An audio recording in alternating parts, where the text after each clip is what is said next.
पर आज मैं आपको बताना चाहती हूँ कि मैं हरी से कितना प्यार करती हूँ। हरी ये नहीं जानता है, लेकिन आप ये जाने ये जरूरी है। मैं बचपन से ही आपके साथ रहने को तरसती रही हूँ, लेकिन आज हरी का साथ चाहती हूँ। उसकी वजह से मैं मुस्कुराई, खुश रहने लगी। उसी की वजह से मैंने प्यार, गुस्सा, दर्द महसूस किया। उसी से मैंने जीने का मतलब जाना। इतना ही नहीं, आज जो मैं आपके साथ बात करने की हिम्मत जुटा पाई, वो भी उसकी वजह से। उसके बिना जीना मेरे लिए मरने जैसा है पापा। मुझे क्या चाहिए मैं नहीं बता पाती, ये मेरी कमजोरी है। वो मेरे बिना कहे ही सब समझ जाता है, जाने कैसे। ऐसे इंसान के साथ रहूं जो मुझे मुझसे ज्यादा अच्छे से समझता है, या फिर ऐसे के साथ हरी ने मुझे इतनी खुशियां दी हैं कि अगर उसके लिए जान भी दे दूं तो भी कम होगा। उसके बिना जीने का मैं सोच भी नहीं सकती। सुना था प्यार में किसी को भुला पाना मुश्किल होता है, पर आज मुझे पता चला कि वो एहसास होता क्या है। वो हर वक्त मेरे जहन में रहता है, क्योंकि मुझे हर वक्त उसमें आप दिखते हैं पापा।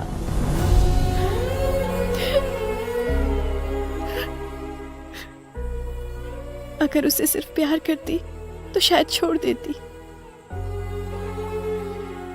पर मुझे उसकी आदत हो गई है। उसके बिना मैं नहीं जी पाऊंगी।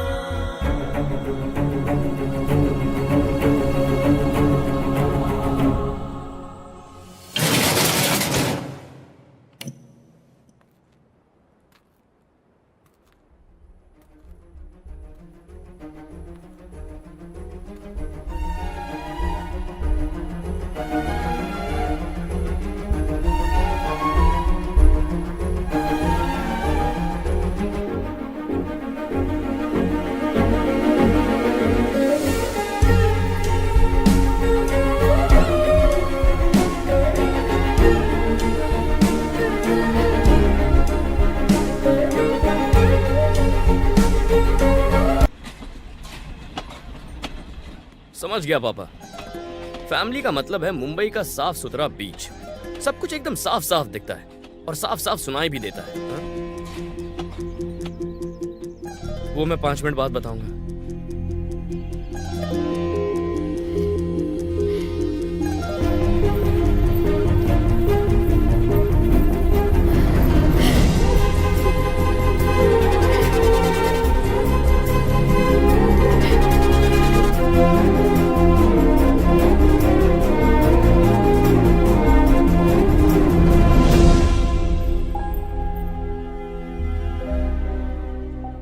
मेरी बेटी मुझसे कितना प्यार करती है ये मैंने तब जाना जब वो तुमसे प्यार करने लगी।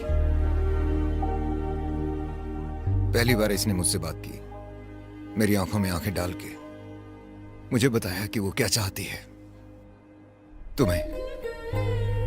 मैं उसकी इच्छा को कैसे टाल देता। इसने मुझसे कहा कि इसने तुम में मुझे देखा है। एक बाप को इससे ज्यादा क्या चाहिए कि उसका दामाद उसकी बेटी को उससे ज्यादा चाहे। रुको, मुझसे बहुत प्यार करते हो ना, तो मुझे छोड़ के तुम अकेले ही जा रहे थे? एक बात बताओ, तुम्हें मैं शक्ल से क्या लगता हूँ? तुम्हें देखते ही तुमसे कनेक्शन जुड़ गया। ऐसा लगा जैसे तुम दुनिया में मेरे लिए बनी हो। अपना सारा काम धाम छोड़कर तुम्हें इंप्रेस करने में लग गया। तुम्हें इंप्रेस किया, तुम्हें हंसाया, तब तक इंतजार किया जब तक श्योर नहीं था कि तुम मुझसे प्यार करती हो। उसके बाद मैंने तुम्हें प्रपोज किया और तुमने क्या कहा? Sorry Hari, I love you but I am not in love with you. तुमने ऐसी बात कही जो दुनिया में किसी के भेजे में नहीं घुसती, और उसके बाद तुम वहाँ से चली गई बिना सोचे समझे, और मैं दाढ़ी बढ़ाकर यहाँ वहाँ पागलों की तरह घूमता रहा। फिर पता चला तुम्हें कोई प्रॉब्लम है तो सब कुछ छोड़कर तुम्हारे घर चला आया। मेरे दिमाग में बात घुसी, हमारे प्यार को कामयाब बनाने के लिए तुम्हारे पापा को करीब लाना जरूरी था, इसीलिए मैंने तुम्हारे शादी की शॉपिंग की, संगीत अरेंज किया, शूटिंग की, ऐसे लोगों से लड़ा जिन्हें मैं जानता तक नहीं था। एक मिनट के लिए तो मैं ऐसे डाउट में पड़ गया कि मैं यहाँ आया ही क्यों, तुमसे शादी करने या तुम्हारी शादी करवाने के लिए। मुझे अपने प्यार पर पूरा भरोसा था और मैं आगे बढ़ता रहा। आखिर तुम दोनों को मैं पास ले ही आया। अगर तुम्हें छोड़ना ही होता तो तुम्हारे पीछे यहाँ तक आता ही नहीं। तुम्हें क्या लगा मैं चुपचाप वापस लौट जाऊंगा? प्यार मर जाए तो भी जिंदा कर सकते हैं। प्यार यानी त्याग। मैं कोई आंसू बहाने वालों में से नहीं हूँ। तुम्हें लगा मैं फेसबुक और व्हाट्सएप पर उदास मैसेजेस डालने वाला कोई देवदास हूँ? बहुत अच्छा इंसान हूँ अंकल, पर कभी कभी मामला सीरियस हो जाता है तो दिमाग उल्टा चलाना पड़ता है। Phone uncle. भाई साहब, अमर सुबह से कहीं नहीं दिख रहा, पता नहीं कहाँ गया है। उसका फोन भी बंद है।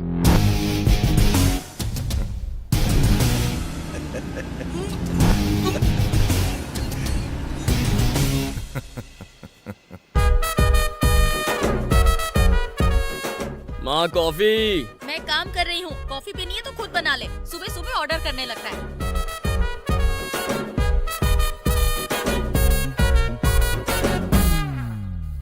सुनो, दूध कितना डालूं? 1 कप के लिए आधा कप दूध। क्या?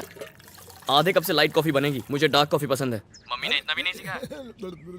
सोचता हूँ तुम्हारे पापा से तुम्हारी शिकायत कर दूं। पापा यहीं पर हैं, तुम ही बोल दो उनसे। हे रुको, चलो। हाँ, हेलो पापा। क्या बात है जमाई बाबू?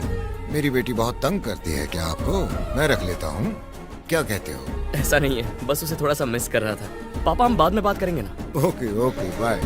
Okay bye.